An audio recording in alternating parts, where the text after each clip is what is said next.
Good morning to you, Grenada Carrier, Kupiti Martinique, the rest of the Eastern Caribbean, the rest of the world. Welcome to Good Morning Grenada for today. It's Wednesday, the 31st, the day of July, the final day. Yeah, how do you do? Mary Banks, good morning. Yulin Alexander, good morning. Monica Mayrose Williams, good morning to you and Daddy Godwin. How do you do? All you good? Nice. It's 25 minutes on to the hour of 7 o'clock. Good morning to the busmen of the nation. Coming over the hills, Jude, good morning to you. Ram, Avon, Anon, Aggies, Marcus, Pakai, Zai, the man of the moment. KB, good morning. All the buses. Red Hot, good morning. Mr. Norbert Julian, good morning to you. How you doing, bro? Come on. I want to see you get your shoes on. This is the day the Lord has made. Yeah. Let's rejoice and be glad in it. And be glad in it. Hear my prayer. Hear my prayer.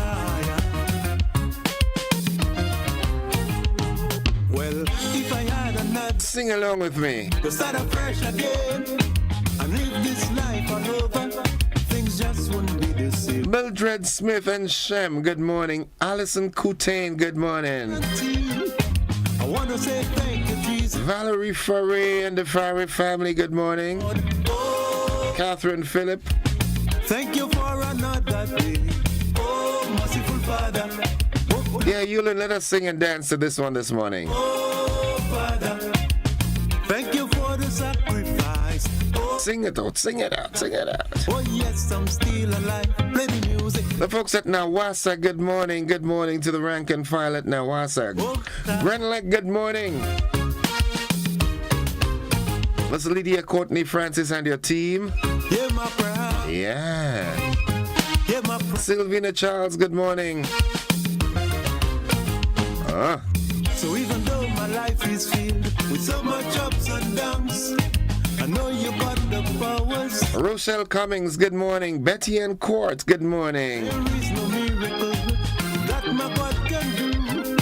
And yes, you are my My folks inside of Richmond in St. Andrew, good morning. Thanks for the hint again. Father. We're down. GBN is down. For the breath I breathe, Have a feeling it has to do with the electricity.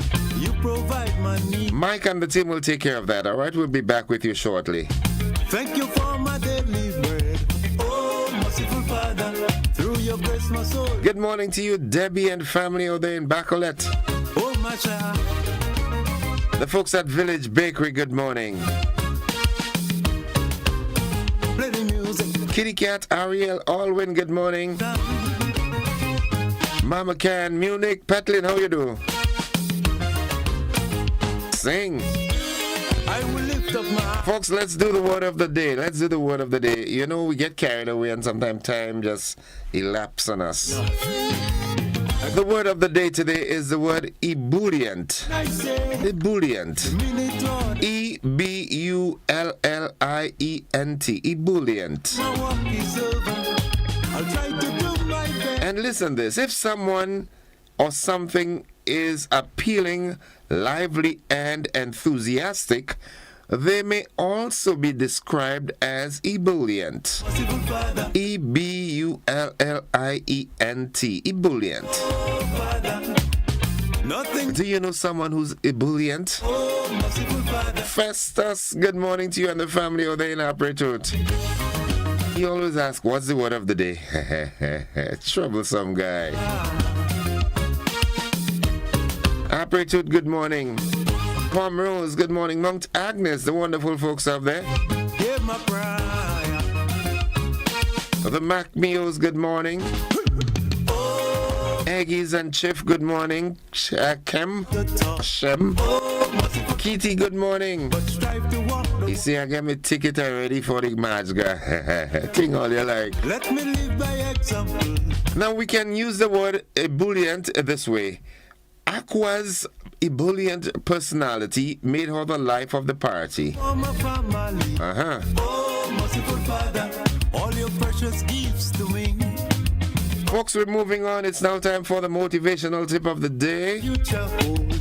Oh, merciful Father, take my heart, save my soul. Oh, my child. Ajamu celebrated his birthday on Friday, man. I know he had a blast. And the motivational tip of the day: develop success from failures. Discouragement and failure are two of the surest stepping stones to success. Discouragement and failure are two of the surest stepping stones to success. If I had another chance I like this. to start afresh again and live this life. Yeah, that's what Jamo is saying. Just start again. You know, when you fail, just start again. Since for tomorrow. Remember, fail, F-A-I-L. It means first attempt in learning. For all you done for me, yes, Lord. And fear, F-E-A-R, false expressions appearing real. They're fake. Merciful Father, Lovely, lovely. oh Father, And folks, we're heading on to the nutritional health tip of the day. merciful Father, oh yes, Carrico and P.D. Martinique, good morning, good morning. oh my child, Satez, St. Mark, good morning. Mount Craven, Davy, Mount Alexander, Prospect, hear my prayer, Duquesne, good morning. hear my prayer. Samaritan. We're heading to the nutritional health tip. With so much ups and downs. Follow these steps and you'll be fine. Drink lots of water. Magnesium is a micronutrient that is necessary for the action of more than 300 enzymes that are needed for a healthy and fully functional body. This mineral helps in the strengthening of bones and also helps to regulate blood pressure and blood glucose, among other key functions. Magnesium can be found in several foods that are high in fiber. Foods such as whole grains, vegetables, especially broccoli, spinach, squash, and green leafy vegetables. Legumes and other seeds and nuts are great sources of magnesium. The mineral can also be found in coffee, chocolate, dairy products, meats, and even tap water, which is considered to be hard water.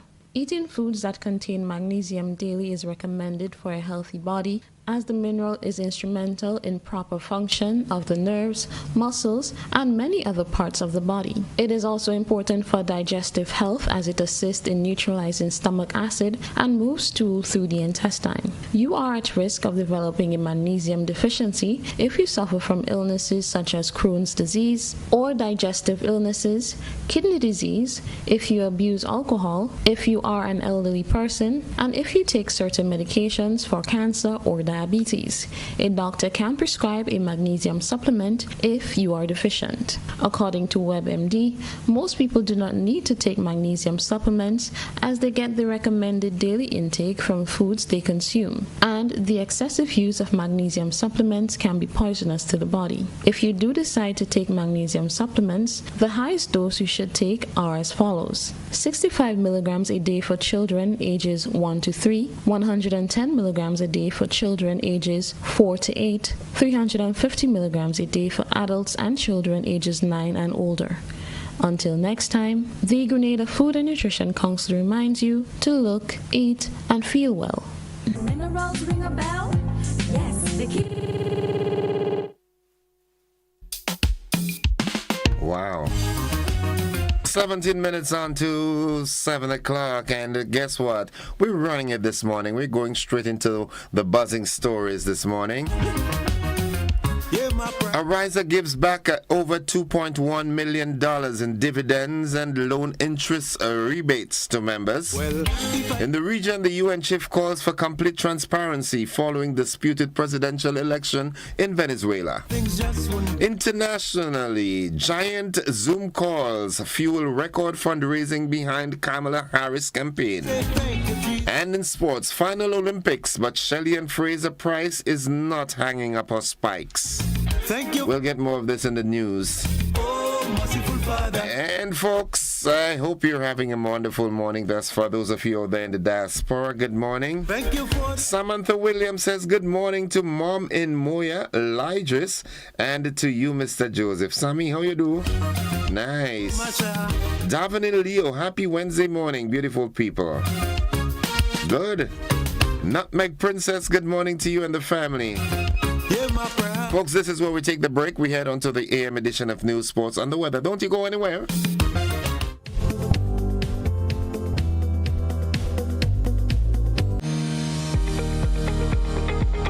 Running a business is hard.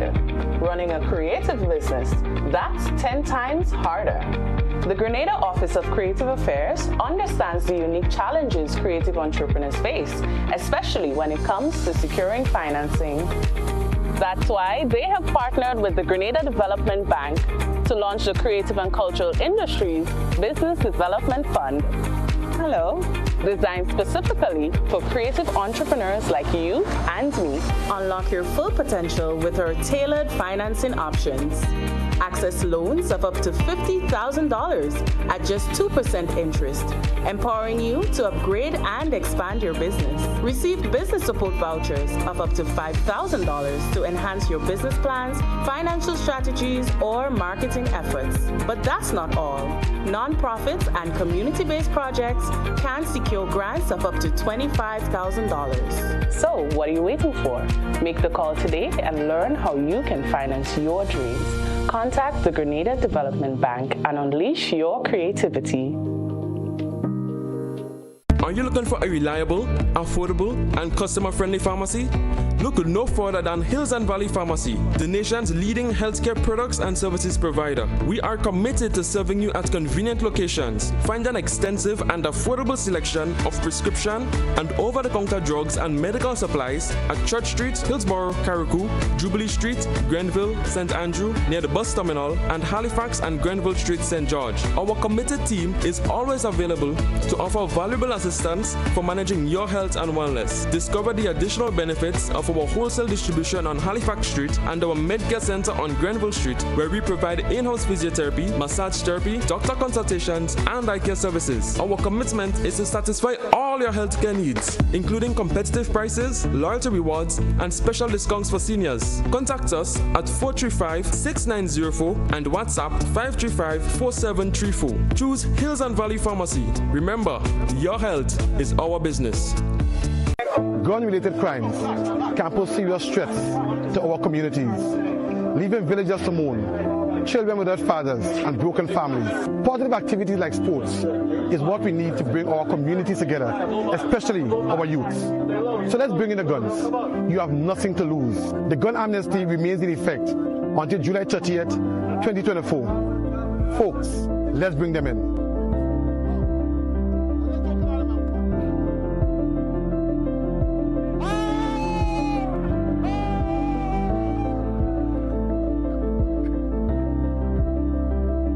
The gun amnesty remains in effect until July 30th. A message from the Ministry of National Security.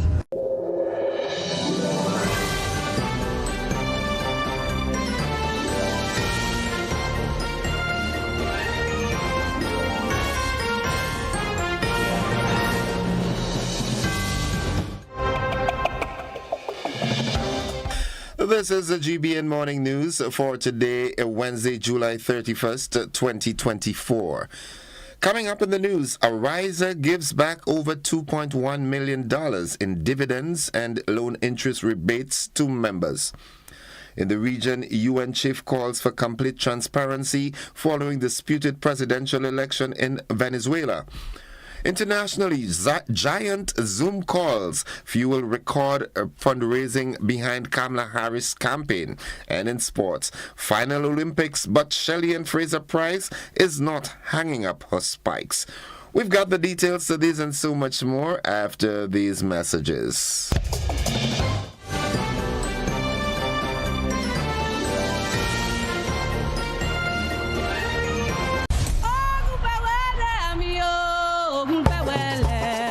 Grenada Cultural Foundation, in collaboration with the St. Andrews Development Organization, SEDU, the Grenada National Reparations Committee, GNRC, and Timber will commemorate Emancipation Day 2024 under the theme, In the Spirit of Emancipation, we embrace our African identity through our cultural expressions. Are you ready to celebrate Grenada's rich cultural heritage and history of resilience? Then look out for the televised panel discussion on July 28th. Proudly don your African wear on August 1st and join the Liberation and Ancestral Freedom March from the Old Public Library to the Market Square starting at 11 a.m. Then we complete the day at the Spice Baskets and witness the reenactments of the proclamation together with our cultural presentations. And finally, look out for the continuation of the activities in Grenville on August 5th with a parade from Pearls to Grenville at 3 p.m. and the Flambeau Walk from Canal Road at 6:30 p.m. Mark your calendars and get ready to join us in celebrating Grenada's emancipation with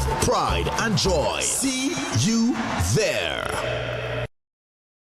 Get back to school with Quartz Optical. Get frames and lenses for children and students of all ages starting at $299, plus 25% off credit purchases or 20% off cash purchases. Ray-Ban, Armani, Converse, Vogue, and much more.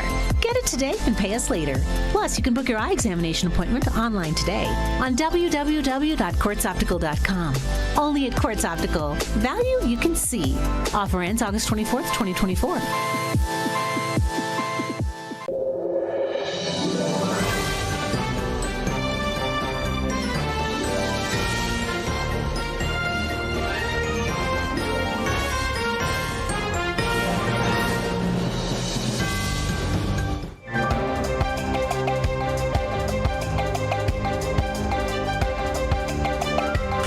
Good morning with the details. I'm Gordon Joseph. Ariza Credit Union has announced that its membership have received a substantial payoff totaling EC $2,185,747, which represents $1,183,225 in dividend payouts and EC $2,522 in loan interest rebates.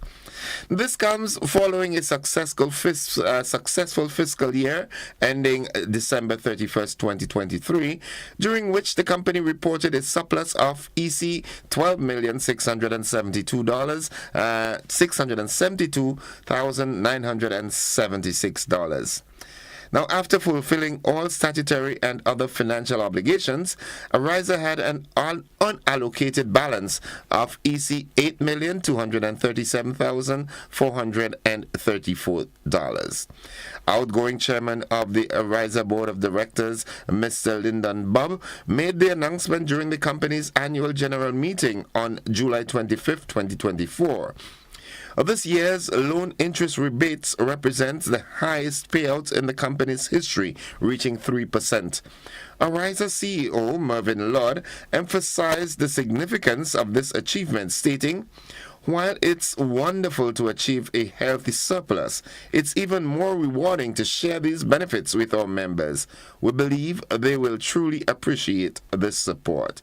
The AGM also marked the end of service for 3 board members, Mr. Otis Gay, Ms. Claudette James, and Mr. Lyndon Bubb, who each completed 2 consecutive 3-year terms. The highly anticipated sentencing for Stephen Crony, initially scheduled for Tuesday at the St. George's No. 1 High Court, has been adjourned to a new date in September. Madam Justice Paula Guilford rescheduled the sentencing due to the unavailability of crucial social inquiry and psychiatric reports.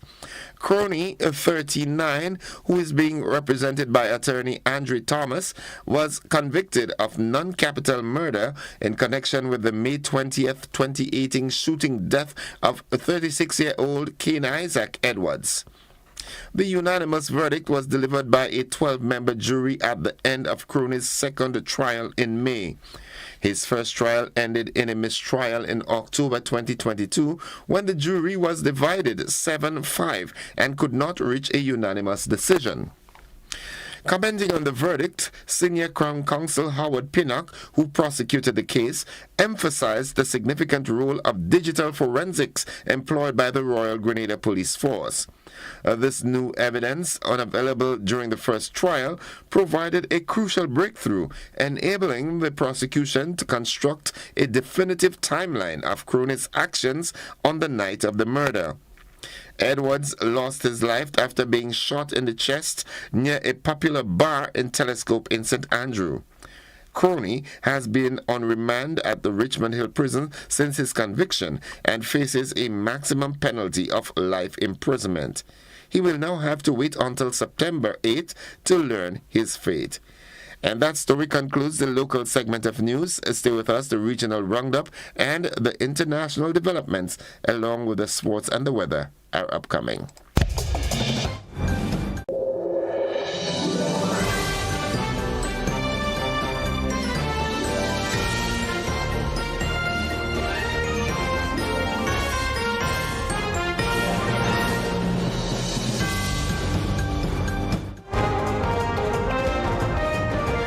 Five minutes on to 7 o'clock, we now join the Caribbean News Desk for this morning's edition of the Regional Roundup.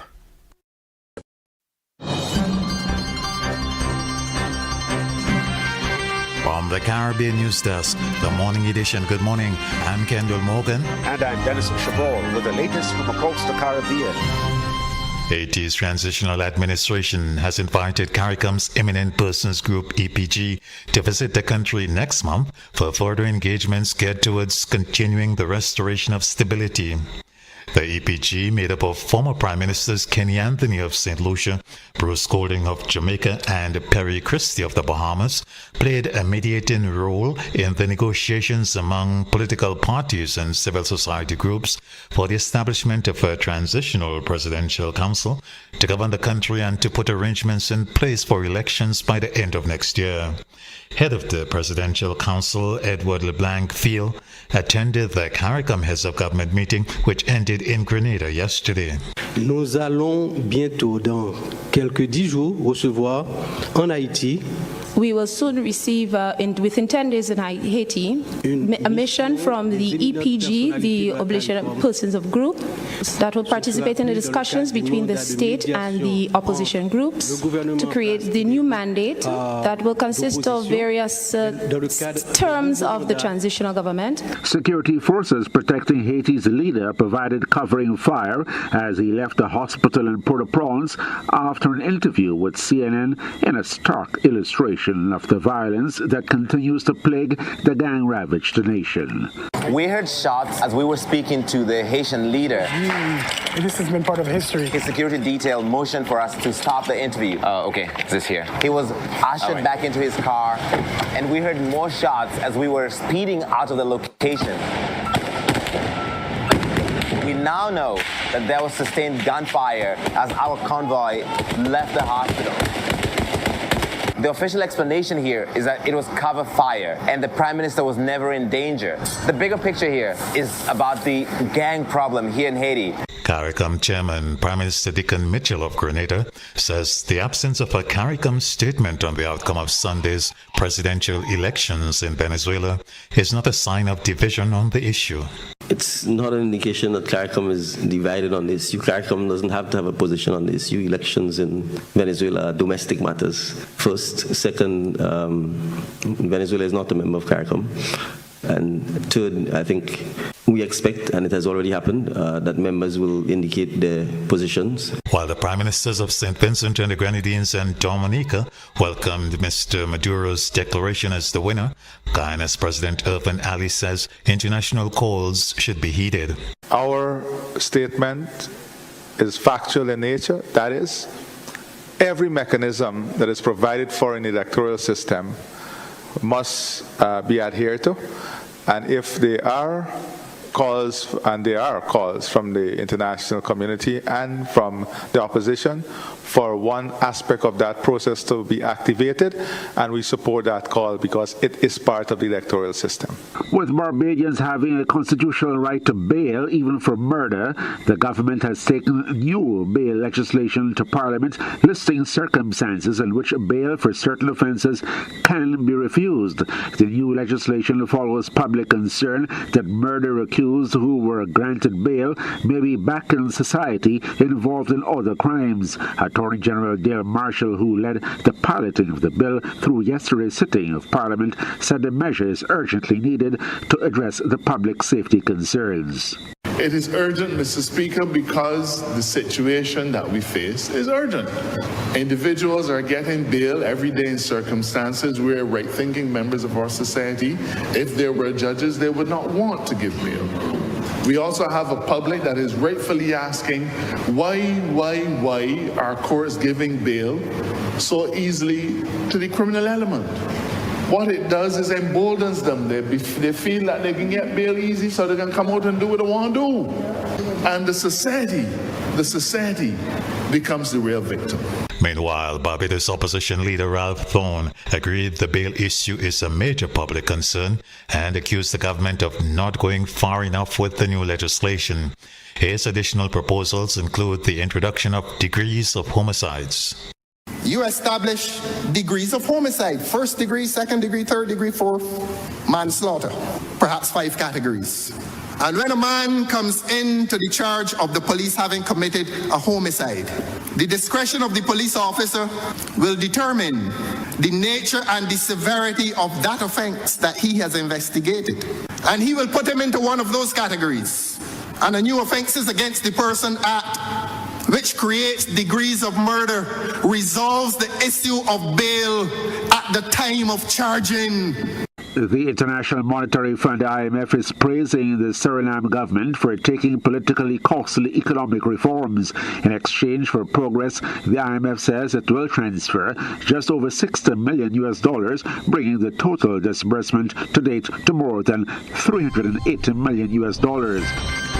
This has been the morning edition from the Caribbean News Desk. You may contact us by phone or WhatsApp at +592 700 9293. Thanks for listening. And in our lone international story, it's very interesting to hear this. It began with a group of black women on a Zoom call who hit $1 million fundraising target in about 3 hours. A series of similar Zoom calls have followed, targeting other groups on behalf of Kamala Harris' presidential campaign. The latest on Monday night was a 3-hour call titled White Dudes for Harris, which organizers say attracted 190,000 people and raised more than $4 million in donations. High-profile celebrities and politicians were among those.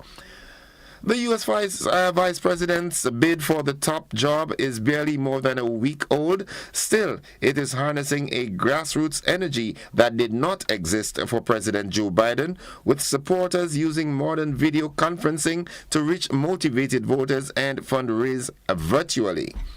In the past week, roughly 100 days from election, the campaign has raised $200 million and signed up more than 170,000 new volunteers. And unlike big donors who helped persuade Mr. Biden to step aside and end his run just days ago, it is hundreds of thousands of ordinary Democrats now generating Kamala momentum. I love this word, Kamala momentum. The White House is Kamala's. And that's the international news this morning. Stay with us. The sporting highlights are straight ahead.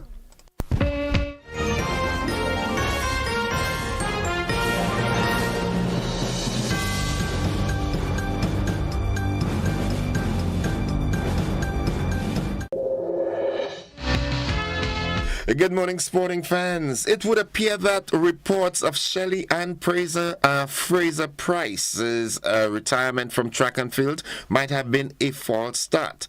For months, it has been reported that the 2024 Olympic Games in Paris would be the 8-time Olympic medalist's swan song, and she would be hanging up her spikes afterwards.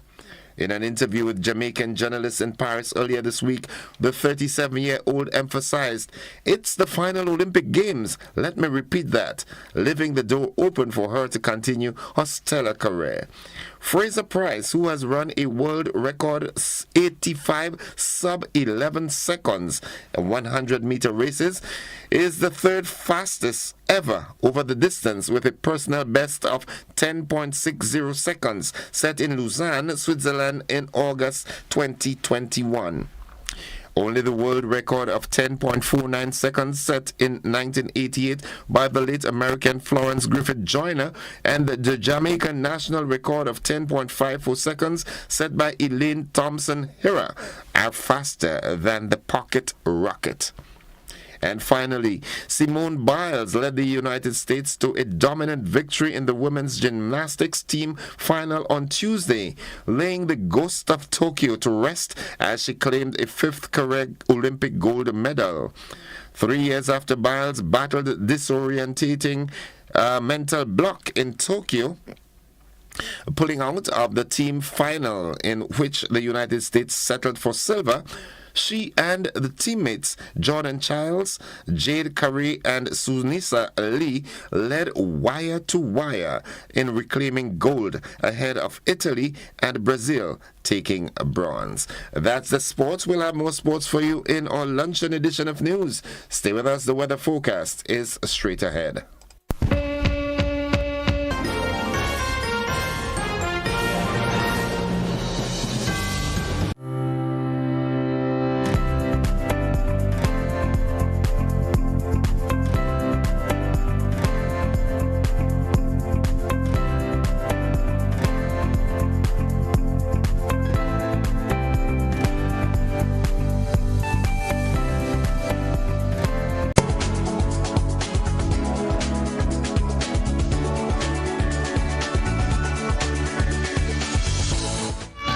And folks, for the latest weather forecast, we now join forecaster of the Met Office of the MBIA, my good friend Trishy Miller. Good morning, Trishy. Good morning to you, and good morning to listeners of GBN.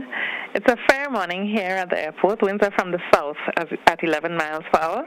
Barometric pressure 1014.9 millibars, which is above the mean, and it's rising. Present temperature 28.7 degrees Celsius. Relative humidity 79%. Yesterday's maximum temperature was 31.3 degrees Celsius, and the minimum temperature last night was 26.3 degrees Celsius. Over the past 24 hours, only 0.3 of a millimeter in rainfall was recorded here at the MBIA. This brings the total for the month so far to 148.9 millimeters. Now the public forecast valid for today and tonight for Grenada, Carriacou, and Petite Martinique. The weather is expected to be mostly fair with a few light showers. Winds easterly to southeasterly at 8 to 18 miles per hour, becoming variable to calm at times. Today's maximum temperature is expected to get up to 32 degrees Celsius.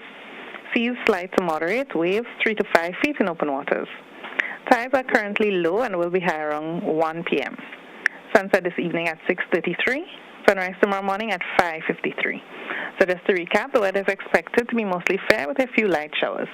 From the Met Office, Trisha Miller. Trish, don't run away so fast, all right? My people always want to know, since Beryl, what's happening. What's on the horizon? Is there anything, any depression, any wave, or any signs of any development taking place?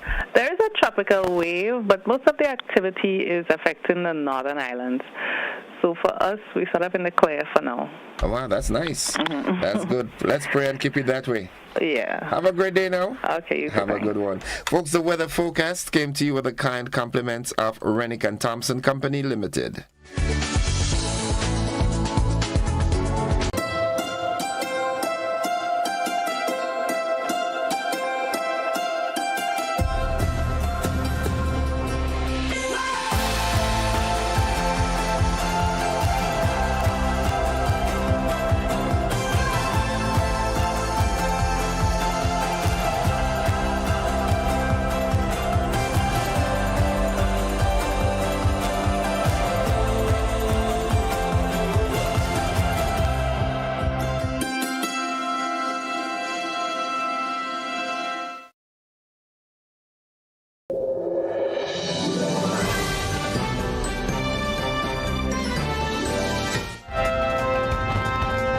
8 minutes after 7 o'clock to end the news, a recap of the headlines.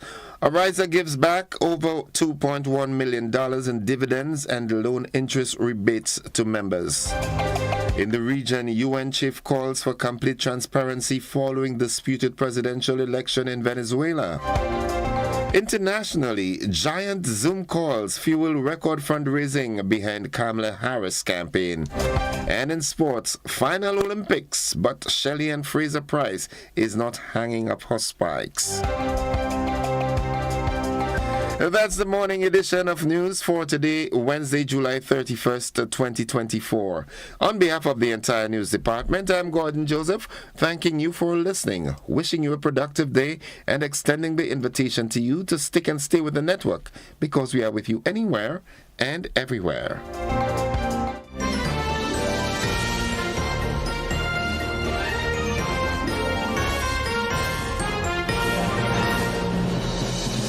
Flatlands, Parkship, and Print, together with Concept Events, present Pre-Day, the biggest show in Grenada's Carnival. Wednesday, August 7th, Grenada National Stadium. Gates open at 9 p.m. Showtime 10 p.m. A celebration of the Jab, featuring the Minister of Jab, the Jab Boss, Talpri. I am the Jab Boss. Certain things I end. Also featuring guest performances by TNT's Road March King, Mikhail Tasia, Nadia Batson and Sass, Cohen Dubois, Problem Child, Lil Rick, Med Pipe and Sadist, Lyrical, Westways, Boise, Lava Man, Corn, Terror, The Governor, Skinny Banter, Super Fly and Flip, Muddy and Squeeze Head, Temperance Dash, and a whole lot more. Also, a special surprise guest. All early bird tickets are sold out. Get your $100 regular tickets right now, and also get your VIP $600 tickets. It is the biggest event to touch down this Carnival 2024. Pre-Day.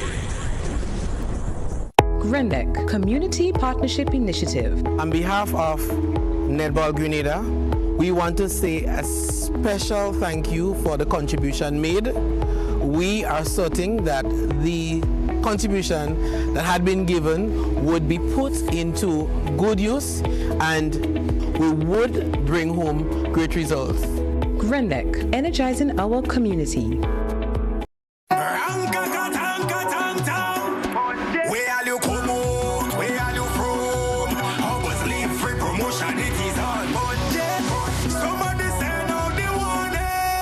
Spend $50 or more at any Hubbard's department or participating outlets for a chance to win free fuel, free drinks, free prizes, free property and vehicular insurance, free Hub TV and internet, free electricity, free coke, free water, free cooking and gas, free paint supplies, free Dutch Lady milk, free passes to Sunshine promotion events for 2024, free groceries, all for one whole year, and every winner receives a free lunch package. But that's not all. Drive away in style in a brand new Isuzu D-Max. It sips, it doesn't guzzle.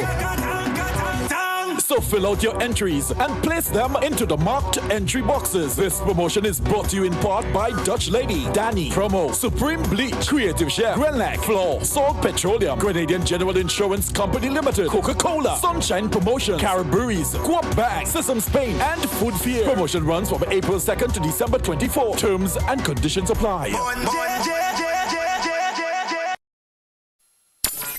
Ladies and gentlemen, are you ready? The most anticipated carnival event is on Sunday, August 4th. Get ready for Unbothered 2.0, the Carnival Edition. It all goes down from 4 p.m. at the Ariza Car Park with live band music from the band Solid, Rooney J,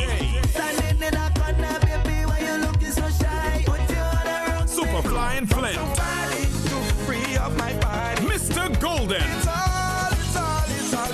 and Worst Wave. Real bad man drink rum from the calabash. Smoke high grade and grab a DJs Just Gus and Graphic Sound. Get your early bird tickets now for $200. This is a food inclusive event. Cabanas and tables are also available. Call 405-3889 to book yours. Sunday, August 4th. Get ready because this is no ordinary carnival event. It's Unbothered 2.0. The Carnival Edition. Ladies and gentlemen, Spice Laugh Comedy Bash is back by popular demand. Saturday, 17th August at the Trade Center in Grandance and Sunday, 18th August at Deluxe Cinema Grenville, 7 p.m. both shows. Prepare to be swept off your seats as Grenada's ambassadors of comedy will flood the place with laughter. Robert White, Dillian Walters and Gregory Paul, Kareem Alexis, and a host of others outrageously funny people doing outrageously funny things. Get your $60 tickets on sale at Mitchell's Pharmacy Food Fair Complex Grandance, Gittins Pharmacy Wall Street, Gabriel's Pharmacy Pedmota, St. Andrew's Pharmacy Grenville, St. David's Pharmacy, Art and Soul Bookstore, Spiceland Mall, 3B Shoe Store, downtown St. George's, and go to Fed.com. Tickets for the previously scheduled Grenville performances are valid for both shows. Don't miss this final opportunity to enjoy a good Grenadian laugh at Spice Laugh Comedy Bash, 17th and 18th August at the Grenada Trade Center and Deluxe Cinema. Get your tickets and come prepared to laugh.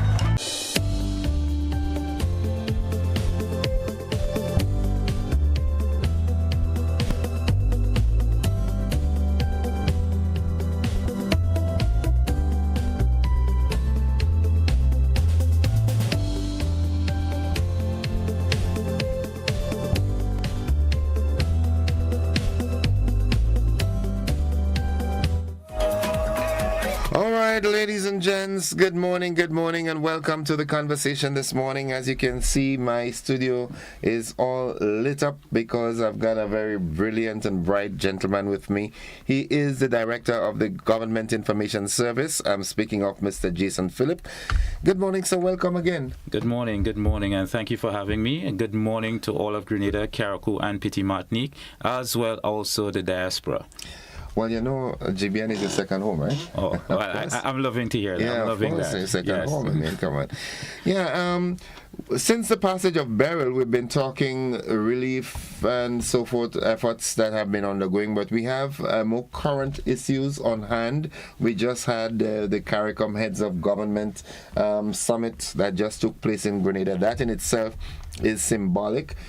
Just coming out of Beryl and still having the heads of government taking place, the CARICOM heads taking place right here, and so many other current issues that being undertaken by the government. Of course, I know you would go back and give the Prime Minister my endorsement of assuming the role of the head of CARICOM for 6 months? 6 months. Yeah, and he'll do so well that maybe they'll extend it. So tell us what's buzzing with Yes. Well, thank you, and once again, good morning to all.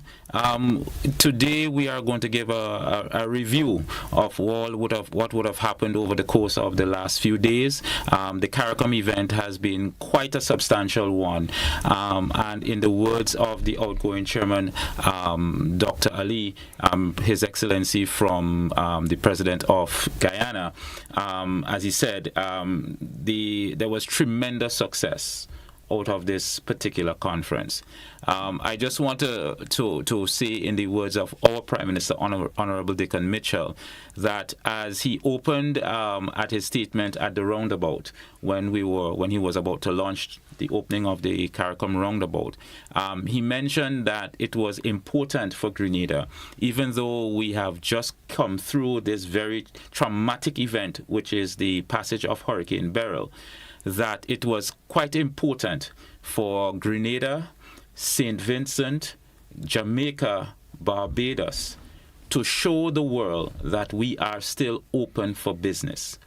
And by hosting the forum here, it was a clear indication that though we were affected quite significantly so, that Grenada to the world, we are still open for business, and we were encouraging the world to come see us, come visit us, come continue to do business with us, especially now that we actually do need the transactions. Yeah. We do not want it, we need the transaction, and we are encouraging folks to understand that as natives of the Caribbean who go through so much and have been going through so much, especially as the climate circumstances are now ramping up on us, and we are at the forefront of this significant disaster waves that are coming through. We cannot do anything more than be as resilient as we can, continue to be very strong as a people, and continue to rebound as best as we can. And as such, as part of that effort of rebounding and being resilient as a nation, we continue to say we are open for business. The former chair, President Ali, he was the chairman for the past 6 months. And in his tenure as the head of CARICOM, he advised that many advancements were made, and CARICOM had a platform called 25 by 2025. As he outlined that the passage of Hurricane Beryl placed that platform at significant risk for success. The affected nations include, of course, as I mentioned before, Barbados, Grenada, St. Vincent and the Grenadines, and Jamaica. And substantially so, what that platform sought to achieve, because of the heavy economic damage, because of the trauma caused to the peoples of these nations, and the setback that this has ensued, not all of the proposed successes that the platform would have had will be achieved. And as such, CARICOM is now reviewing in an effort to try to retool so that some resilience can be put into the mechanism, so that there will be still some sets of successes for that platform 25 by 2025. Let me ask this. The passage of Ivan, how adversely has it affected that proposed plan of cutting imports by 25% by 2025? Has it created any modification because of that? Well, as President Ali would have noted in his closing remarks at the closing ceremony, that the CARICOM region had achieved great success. In fact, it was to the measure of about 12% that there would have been a reduction of importation, which amassed in dollar value over $500 million. Now, that is substantial.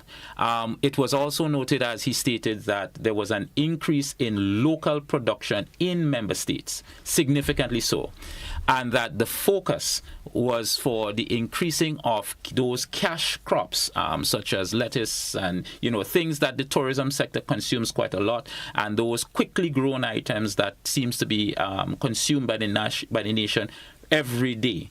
And there was a significant increase in those productions. So overall, it was a success prior to Hurricane Beryl.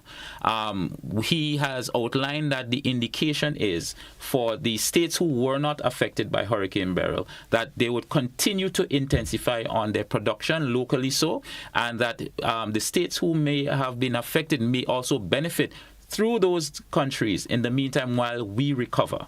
And so it is now a major effort to get the affected states back on feet again where their local production is concerned.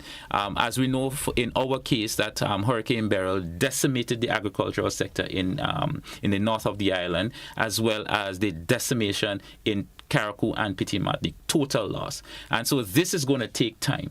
And as CARICOM recognizes, it cannot do so alone. And CARICOM has now sought out through its deliberation in this last conference that it has put resilience and it has put sourcing resources through international partners, through other agencies, friendly governments, and so as a means of assisting CARICOM in helping member states be more resilient as well as to rebuild after hurricanes, this particular Hurricane Beryl and future hurricane events or other natural disasters to come. Okay, right. So, well, that's refreshing to learn.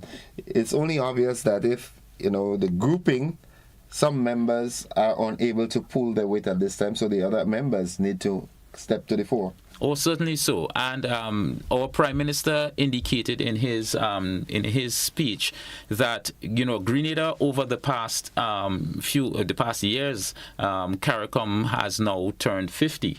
And it was a milestone for CARICOM. However, Grenada also has turned 50.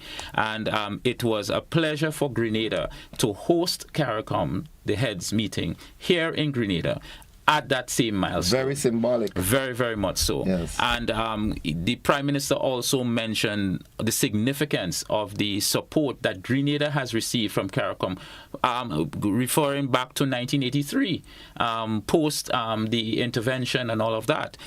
It was CARICOM states who came to Grenada's assistance in terms of to assist in getting interim government in place and, help in solidifying and securing our nation's governance moving forward. He also drew reference to other areas where Grenada has benefited, also including agencies of CARICOM, such as SEDIMA, which is the regional disaster support mechanism. He also pointed out to the RSS, the Regional Security Services, who were deployed to come and support Grenada to ensure that our security in Carriacou in particular and Petit Martinique was supported for our local police officers to ensure that we did not have a total breakdown of law and order. And so we have seen these things over the years, and we do not take it for granted. Grenada, as well as the other member states, continue to support each other and will continue to do so, as has been seen by the representation here at the conference this weekend. Okay. Good news. Good news. A quick question. Prime Minister Deacon Mitchell assuming the leadership of CARICOM. What does that mean for Grenada? Oh, this is a significant thing. Let me just highlight that the chairmanship rotates on every 6 months, and it eventually gets around to every member state has an opportunity. I think it's done by their names or something. I do believe so. Yes, by their names. However, the chairmanship and what the chairman focuses on is strictly based on what that individual sees as important at that particular time. So in essence, he can call the shots? In essence, he can push it forward and then of course. Okay. So our new chairman, Honorable Deacon Mitchell, has so decided that they will continue to focus on areas that was not completed by the former chair, and he will also be pushing as the head of the ICT for CARICOM. The focus now is on revolutionizing and focusing on ICT matters. So it is focused partially on finishing up where the former chair had their incentives, and also now including a very heavy push where ICT matters are concerned. Just to clarify some of the areas in which it was mentioned, let me just pull to my notes here. I want to be very specific on what he had said.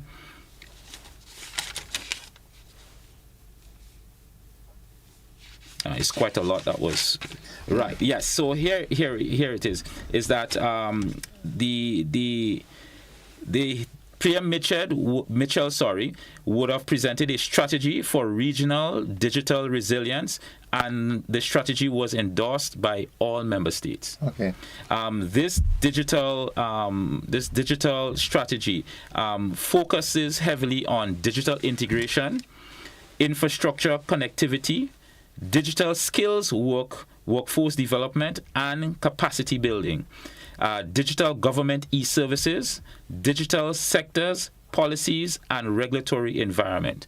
So it's a very deep dive into ICT and the connectivity that it means for the region, both internally as a region, internally at local states, as well as how do we interact with the external world, so the rest of the international community. And so this has a lot to do with securing us, also ensuring that we're able to generate within our borders the skills and the skill sets needed, and not have these all exported out of our nations, so that we can support international matters by being at home. We can build our nation. We can also transform the workforce by allowing for our locals to have more access to more resources without having to leave our member states. I do hope, while that is at this focal point at the moment, a lot of emphasis is placed on the use and inclusion of artificial intelligence. Well, I do believe, though it was not mentioned, that we cannot avoid this particular topic. There has been many milestones in human history when it came to our development, and the last major milestone I do believe where ICT was concerned was the creation of the smartphone, the smart device. We moved from a basic brick, as it would be called, to a device that basically is a high-powered computer unit in the palm of your hand. The next major evolution that has happened where technology is concerned that has completely affected us is artificial intelligence. And so I do believe in any form of ICT development as we look forward, going ahead, as a region and as local entities, we cannot avoid artificial intelligence. And I'm certain that as part of our education process, as far as our implementation process and our further development, that AI, artificial intelligence, must be integrated. Yes. Okay. All right. So, any other pertinent issues coming out of the CARICOM heads? Oh, certainly. Let's draw a reference to Haiti. Now, our brothers and sisters in Haiti have been, we know from history, has always been going through a very rough and traumatic, times within the nation. But we tend to forget at times that Haiti is also part of our CARICOM member. They are a CARICOM member. They are part of our community. And as such, the community has so decided that they have to go into Haiti and they have to give assistance. Now, the Haitian contingent that was here in Grenada was led by Mr. Let me make sure I want to get the name correct. Was headed by Mr. LeBlanc. He is the lead of the Transitional Council, which has an overview of the current leadership in Haiti. As we know that there has been assassination of the past president, there has been a lot of internal struggles politically, and so there has been a lead team by CARICOM of former prime ministers. I think is of St. Lucia, Bahamas, Jamaica. Ms. Golding is also there. Yes, and they have been working along with the various factions inside of Haiti to bring some form of local internalized resolution so that there could be a forward movement towards having elections. And as Mr. LeBlanc would have expressed at the closing brief, he would have outlined that because of that support, because of that guidance that has been given, that the interim team is moving to have free and clear elections in Haiti by the end of 2025, which is a huge success and a huge milestone. Our Prime Minister, Honorable Dickon Mitchell, in his assumption of the chairmanship, has also outlined the importance of CARICOM to recognize that we need to support Haiti.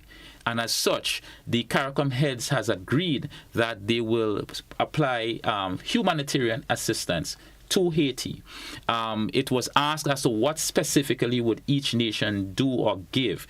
And as it was discussed, as he mentioned, that each nation will give what they can when they can. However, it will come together as a united assistance going towards Haiti, and it will be consistently done so. So at this moment, we are seeing that CARICOM is now again pooling together and going to the aid of one of its members when at a time it is necessary to do so. The current political and the current governmental situation inside of Haiti is one that, it aches our hearts as fellow brothers and sisters in the region. And we have to remember our own circumstances when it happened back in 1983, between 78 to 1983. And as such, we cannot act as if we're not aware that when things are not stable, that it cannot negatively affect our nation. And as such, we as a people standing behind the leadership of our Prime Minister will go out there and give the support as he has so clearly stated. Haiti in itself, it's not the only country within the region where concern that CARICOM has highlighted. Concern was given regarding the matters to do with the Belize, Guatemala border situation. It was brought forward and it was discussed at this particular meeting. Also, the border issues with Venezuela and Guyana. Yes. Those matters were raised. And of course, the Prime Minister took time to elaborate more on the Cuba issue there. And as he highlighted, the major problem there is that embargo, which is now 62 years that this embargo was placed on the Cuban nation, which is affecting the citizenry of Cuba. And that in particular is creating a humanitarian crisis. And as the Prime Minister clearly stated, this is unjust. And so CARICOM as a bloc intends to continue to champion the call that the United States government remove that embargo. And it also is calling on the U.S. State Department to remove Cuba from its list of state-sponsored terrorism. Yeah. Let me ask this. Also very pertinent to that heads meeting, Prime Minister Ralph Gonsalves of St. Vincent, he sent a personal congratulatory message to Nicolas Maduro in Venezuela, and he also said that he is hoping that CARICOM as a body would follow suit and, extend congratulations to the people, the president elect of Venezuela, Nicolas Maduro. Has CARICOM taken any stands on that? So I would want to draw directly from the statement made by the Prime Minister, the now current chair, is that Venezuela, first and foremost, is not a member of CARICOM. And as such, the matter to do with Venezuela was never raised at the current heads meeting. Okay. Individual member states have made various statements regarding it. I think Guyana was one of the nations also who made a statement. And at the closing brief, the president clarified a question which was asked by one of the media, the regional media houses. And as such, where the Prime Minister, as the chairman, clearly stated that CARICOM does not currently hold a position on the matter to do with Venezuela, and as such, he would not elaborate any further. So where that matter is concerned for CARICOM, CARICOM is not taking a stand on that particular matter. However, individual member states who have made such pronouncements or comments have done that as a head of their nation. But CARICOM currently stands in a neutral zone where this is concerned, and we would await to see if anything further comes from the chairman moving forward. Yeah, because we heard the chairman of the United Nations, Mr. Guterres, claiming that he hopes to see transparency and so forth. But on another note, most of the members of CARICOM, quite a number of the individual territories, are part of the ALBA, which is that oil deal with Venezuela, where we get fuel at a reduced rate and so forth. So in one way or the other, countries are sort of tied to Venezuela. Nonetheless, folks, it's 24 minutes on to 8 o'clock. We need to take a commercial break. We'll be back after this message. I'm speaking with Mr. Jason Phillip. He is the current director of the Government Information Service. We'll be back after these messages. Don't you go anywhere.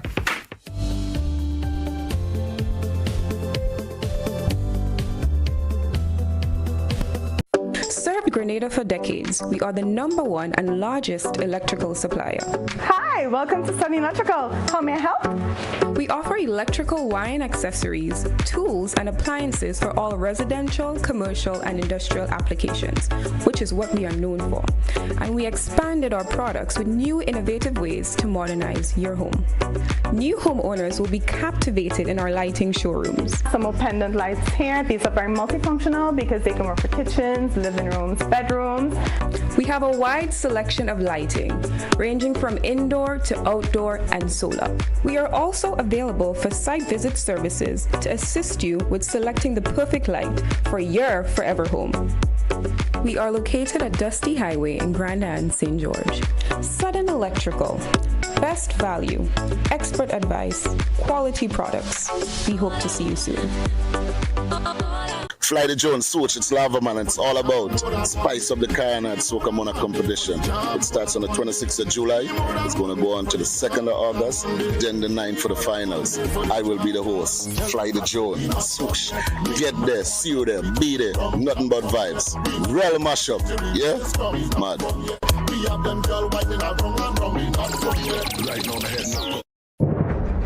As Grenada grapples with the devastation of Hurricane Beryl, Season 3 of GBN's Our Climate Reality program is focusing on the impact of climate change on small island developing states. Join us on GBN Television, K105 FM, and our Facebook page and YouTube channel for Season 3 of Our Climate Reality, Wednesdays at 8:30 p.m. Compliments, Grenada Paper Products, and Classic Lighting.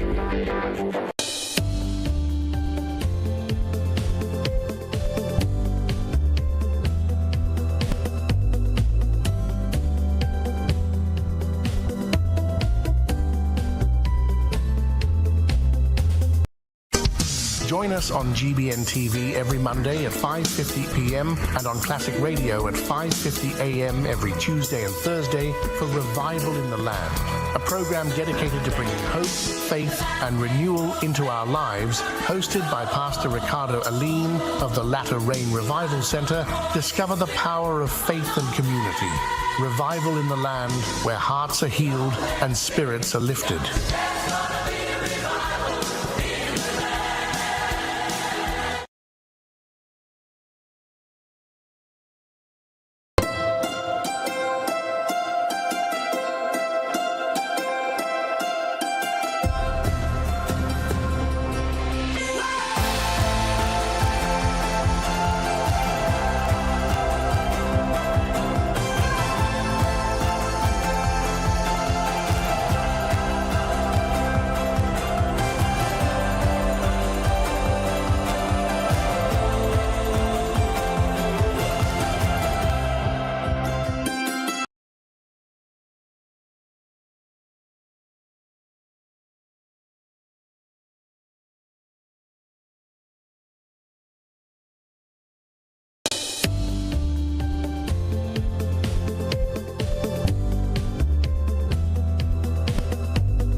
Welcome back, viewers and listeners, to the conversation. It's 19 minutes on to 8 o'clock, and with me this morning is Mr.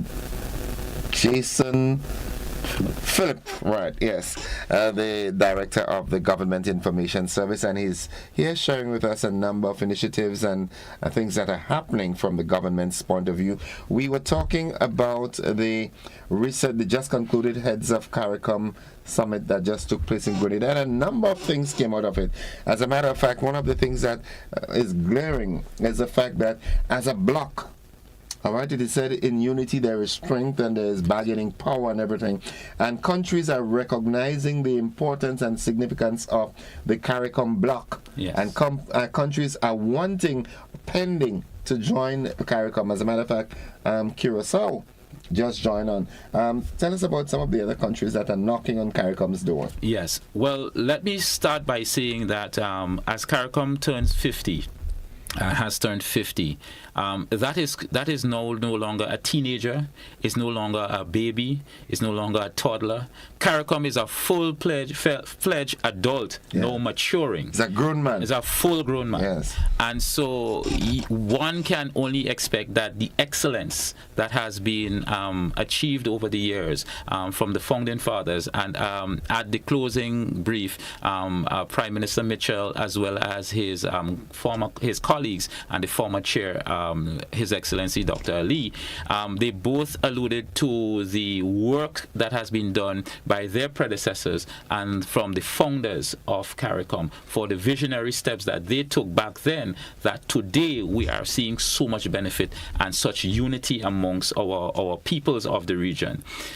One must understand that when you have that form of success and when you have that form of unity, that obviously it will draw people to you. It will draw entities to you.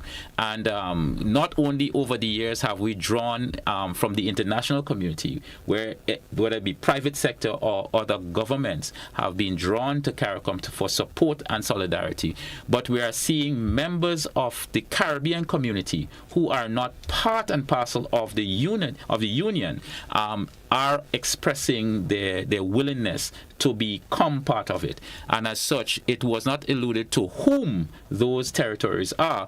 However, there are several territories who are currently in discussions with the CARICOM Secretariat as a means of being included.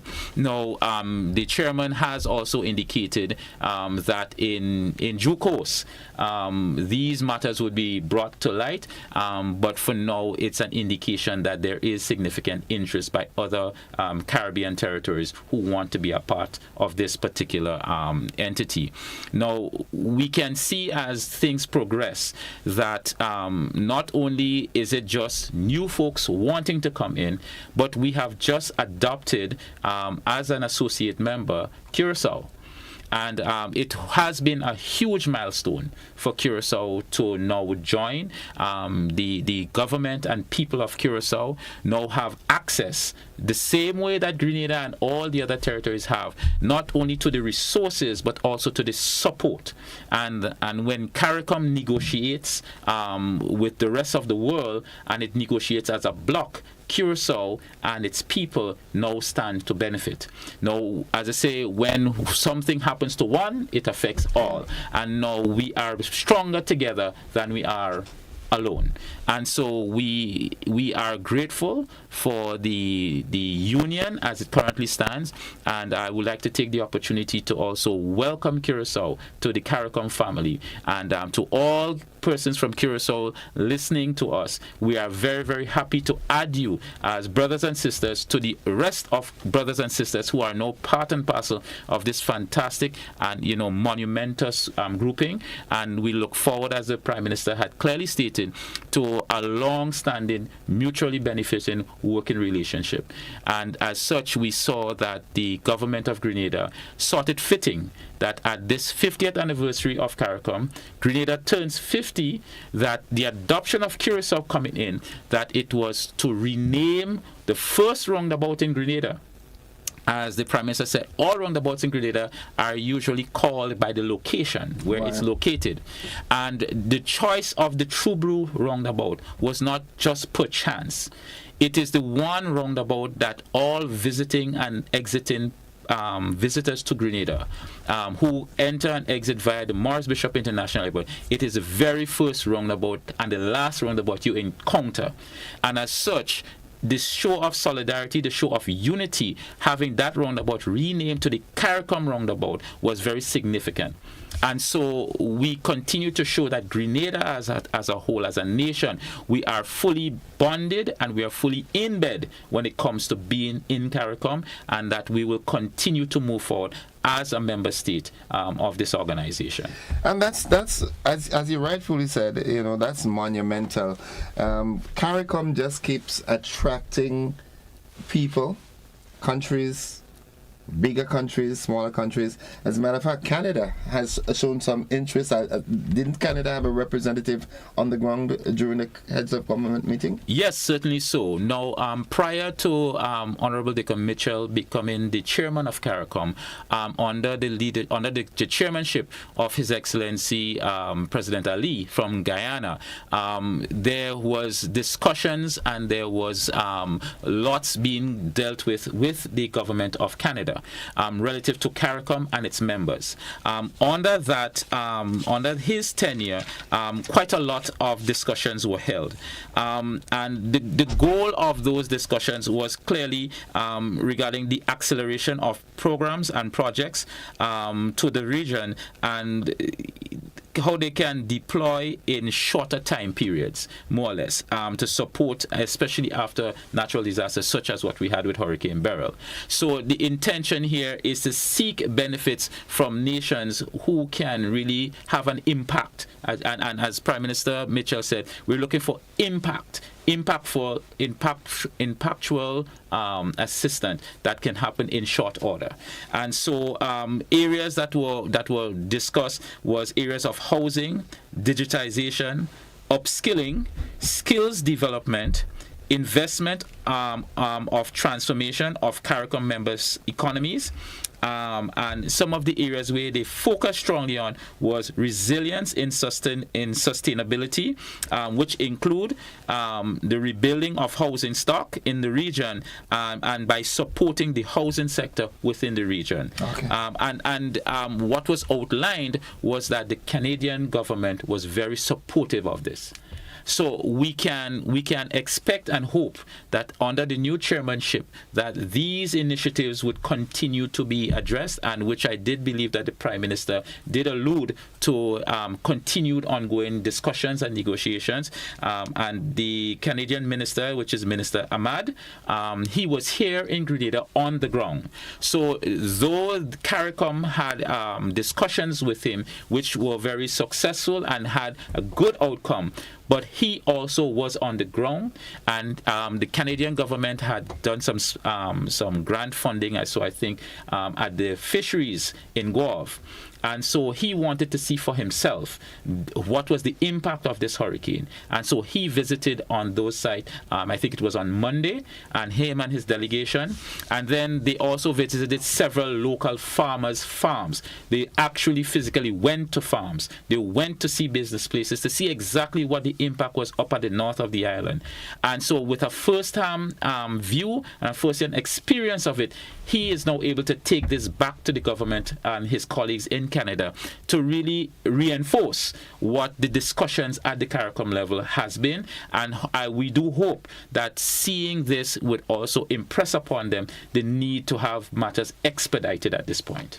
Well, the Canadian government, it's been quite a while they've been working with Grenada.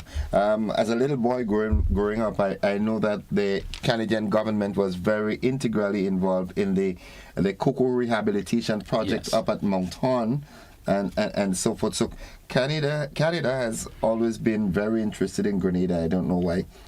Very much so. I think we have to remember that Canada is a member of the Commonwealth, as we are also, and as such, we do share common a commonality is shared with us from our past, and so remember we have quite a large diaspora in Canada. And I know one of the things that always pop out when we speak about Canada and our diaspora is what is going on regarding visa waiver and all these sorts of stuff. Is that actually going to come? Well, I cannot speak to if it's coming or not, but what I can say is that the Prime Minister has indicated in the recent past that it is a matter that the government of Grenada is actively working on, and of course through the Ministry of Foreign Affairs they are engaging with the Canadian government, and at such time there hasn't been anything that has been released, but I'm certain as matters progress that any release regarding the matter will come from the Ministry of Foreign Affairs and the government of Grenada. But I do know that at this time that the matter is being addressed, the matter is being brought forward, and they are vigorously working on it. So I would say that as with everything goes with governments, it's bureaucracy and things take time. Too much. In my opinion, sometimes too much red tapes, man. the bureaucratic process sometimes, I want things to happen in my lifetime. Yeah, well, it is true. However, we must say that we have to ask our population to be patient. Keep in mind that Grenada does not control the narrative for the Canadian government. We can negotiate, we can try to justify as much as we can bring the facts to bear, but we are dependent on the government of Canada to, of course, go through their internal process and they make a decision. And as such, these are all diplomatic channels that have to be utilized as a means of being able to achieve anything. And as such, I would say that the milestones that have been achieved, because there is obviously an open door with Canada and Grenada having these diplomatic discussions, this is a good step, and it is something of noteworthiness. So we want to ask for the general public to please be patient. To our diaspora, please be patient. The government of Grenada is not sleeping on this, but the government of Grenada cannot unilaterally make a decision when it comes to the access to Canada. Canada is a sovereign state. It has its own governance, and as such, we are dependent on the governance to make a decision, hopefully in our to our benefit. Okay, we're running out of time. What any other pertinent matters that we need to? Yes, I would like to take the opportunity to speak a little bit about the GIS, the Government Information Services. We are currently in a state of evolution, which is an upward mobility for the department, and as part of that upward movement, from the 1st of August, the GIS will be adding to its news lineup. We are moving from a 30-minute segment to a 60-minute segment. What we have found is that there are many areas within the government service that we are not highlighting or have not been highlighted sufficiently so. When you do look at what we bring out to the general public, government has three distinct areas in terms of arms of government. We have the executive, which is the cabinet and all that falls below their purview, which is all the ministries and departments, statutory bodies and government enterprises. We get a lot about those areas, and under those areas still there are some that we don't hear anything for, or we hear very little about. We intend to go deeper into all areas to find what is going on and bring it to the public's attention. There is also the judiciary, which is the entire section to do with the courts. And that is also a significant part of the government structure. We hear very little about the court system and what is going on, the developmental cycles, and so hear things about that. So we do intend to dive into those areas a bit more. And then we have the legislative arm of government, which is the parliament, which has to do with everything surrounding the parliament, the upper and lower houses. We have the members of parliament who sit there and represent the constituencies. We need to know more about what is happening with the members, what is going on with their constituencies, and how this entire process is moving along. So the additional 30 minutes, even though it still would not allow us to cover everything, it will give us a lot more area to cover those segments that we are currently not able to cover due to our time constraints. And the GIS is excited. Our teams are looking forward to bring more. We have been collaborating very closely with our PR departments within the various government ministries and also the various stakeholders that we have in government, such as the statutory bodies and the government enterprises, so that we can start bringing more content forward. Now, not only are we developing our news cycle, but we are moving swiftly now into programming. There is a lot of areas and activities and events that happen within the government service that sometimes you need to give a little bit more information on, that a news coverage will not be sufficient. We are moving in short order, actually, where we would be bringing more dynamic programming and bringing more content where various programming about government's business is concerned. So we currently look forward to the efforts of all within the government service, whether it be our public relations, our communication specialists, our marketing personnel, as well as our news reporters, our team at the GIS. We are going to be working moving forward to bring more content out to the general public. Keep in mind that government is always working. Government never sleeps, and so, as I have been told, media also never sleeps. Yeah, and so that I do know. That I do. Yeah. to know. And so it is our intention to continue to update the public with all the relevant information and give a more broader spectrum of information that the government has to share. I am happy that you all are taking that approach because in my opinion, had I the resources, I would have done that already. Because there's so many different niches and other aspects of Grenada that can be shown on our television and broadcasted on our radio stations. And sometimes it really peeves me when I turn on the TV and I see a whole set of CNN and BBC and so forth. Fine, it's good to have some international news as well, but I am certain that there are quite a number of pertinent local things that can fill our airspace. There are people in Grenada who don't know where closure is. Oh, and certainly so. And as a small nation, it is very important because whatever happens in one area affects us all. And so the more information we have, the more details we're able to share in a timely manner, it will help us be able to be nimble and be able to react to shocks that come at us on a constant basis. Not only are we seeing that people are in a need to know basis, which is consistently ongoing, but government also needs to be able to get feedback. And so as part of the evolution of the GIS, we intend to move from what is considered to be an information system or information service to a communication network, where we are going to be getting feedback from the public, feedback from our ministries, feedback from our personnel, and we're able to now relay these feedback to government so that government has the ability to now use incoming data as a means of part of their decision-making process. So we cannot just depend on information going one way so that government can focus and function well, but government also needs to know what is going on with the people, and so that they now can also add that to their plate, so that when they make decision, they're making a more informed decision based on what is happening on the ground. We do see that Grenada deserves the best, and we are going to bring the best as we can. I must say that just to indicate, and I want to say, I want to tip my hat to my team. Folks may not be aware, but the conference which has just come, the CARICOM event, was filmed, broadcasted by the GIS. So the coverage of all of the broadcasts that came out of there was done by the GIS, and we had partnered with UETV as a means of distributing the feed so that GBN and all international parties and so was able to get the information and broadcast in real time.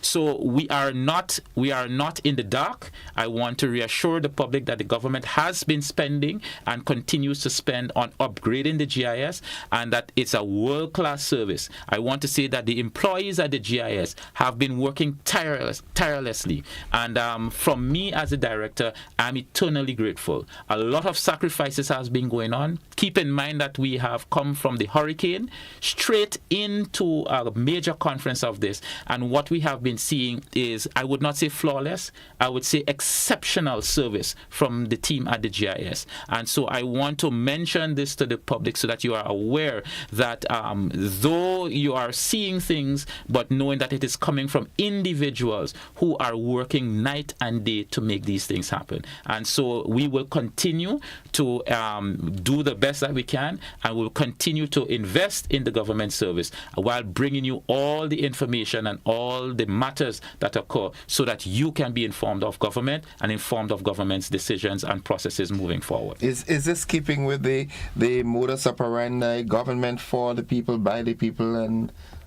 Oh, most certainly I would believe so. And also keep in mind that the government has set as a mandate that there's a transformational agenda that it seeks for government. And as GIS being the entity which broadcasts and which brings the face of government to the entire nation and to the world, the transformation process is currently real and alive at the GIS.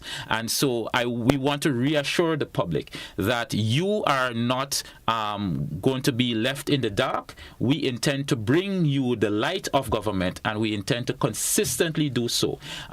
We are upgrading, we are expanding, and we will continue to reach you where you need us to be. And so we are thankful for the support that we have from the government of Grenada. We are thankful for the support we have of the employees of the government service. We are also grateful and thankful for the support of you, the public, who allow for us to have access to your locations, access to your opinions, access to various things that make us function the way we do. So we continue to be grateful, and we will continue to do the best job we can with all of the services and circumstances that we're placed with. Mr. Jason, thank you very much for sharing with us this morning, and I want to continue to extend that invitation to always be with us here at the GBN as you continue your stewardship of the Government Information and Government Information Service. And all the best. Thank you very much. Folks, I've been speaking there with Mr. Jason Phillip. He is the Director of the Government Information Service, as he enlightened us on recent occurrences as far as back as Beryl, right up to the just concluded CARICOM Heads of Government Summit that just ended yesterday, right here in St. George, Grenada. That's it for the conversation this morning. All those of you who have been making comments via the Facebook and WhatsApp platforms, thank you for your comments. Unfortunately, we did not entertain calls this morning because sometimes you need to hear more than just have a conversation. So that was the intent this morning. But I do know that sometime in the near future, maybe tomorrow, we can piggyback and, have you call in and make your suggestions and contributions. Go right ahead. Yes, I just want to quickly mention that the Grenada Cultural Foundation has highlighted that August 1st is African Caribbean Wear Day, and so all are being encouraged that on the 1st of August, which is Thursday, that you should show and demonstrate your your African wear. On that day. That's tomorrow, right? That's tomorrow, yes. So I just wanted to remind the public that this is something that is part of our heritage, and that we ask of you to go out there at your workplace, go out there as you move around, and show your colors, show your dress, and bring out our true heritage. And so it is encouraged. Also, remember, we are moving rapidly into Spice Mass. Carnival is right around the corner, and as we can see, the Spice Mass Corporation, they are ramping up all of the efforts and all of the shows and all of the events. We want to encourage our local community, encourage the international community, our diaspora, encourage folks who are coming to celebrate with us. Please come in, have a wonderful time. As the Prime Minister says, Grenada is open for business, and we are happy to host you. We do have our matters pending at the north of the island and Carriacou and Petit Martinique, which we are very grateful for all of the support that we continue to get, and we continue to ask that we get support for. But Grenada is open for business. Spice Mass 2024, it's all about you, it's all about me, and we encourage you, come and have a blast. Mr. Jason Phillip, thank you very much, folks. And that's it for the program this morning. And again, thank you for your contributions. And we look forward to another engagement tomorrow. That's it for the conversation. Bye-bye.